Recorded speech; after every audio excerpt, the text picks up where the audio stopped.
Donc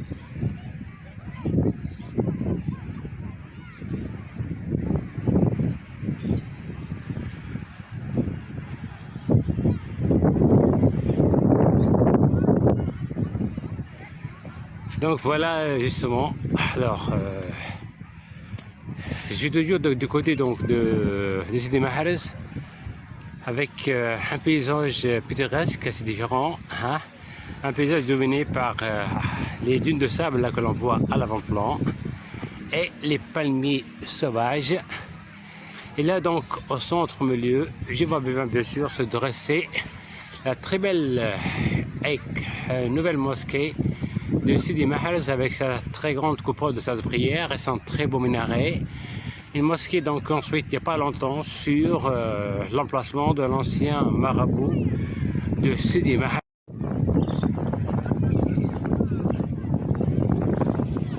Donc Sidi Mahrez était au fait à l'origine un ancien soldat moine, un garde-poste qui avait pour mission de surveiller les côtes de ce côté donc de l'île de Djerba.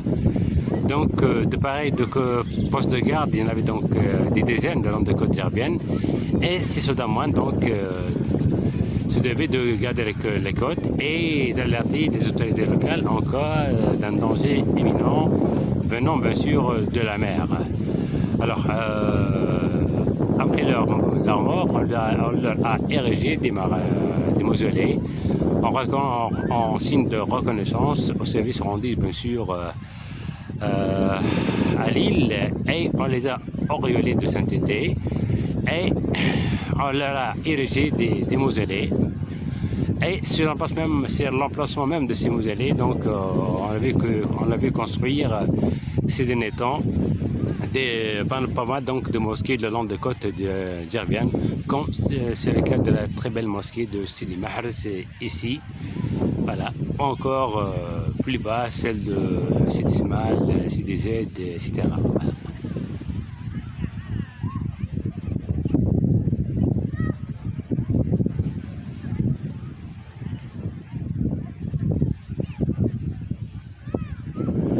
Ce paysage là, dominé par les dunes de sable, me replonge dans Djerba d'antan, dans Djerba des années 60, des années 70 là, à l'époque où il n'y avait pratiquement pas de béton, pas de construction, il n'y avait que les dunes de sable, que des palmiers sauvages sur une dizaine de kilomètres là, d'ici jusqu'à pratiquement l'hôtel d'art.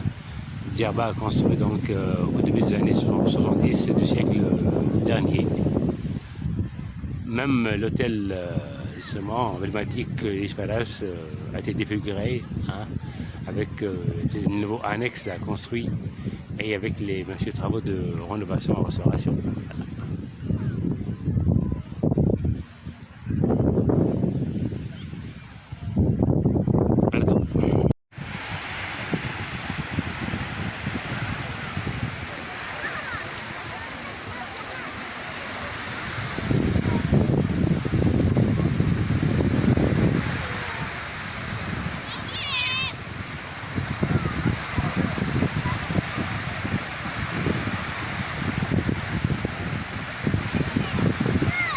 C'est vraiment une réaction d'être au bord de la mer, hein.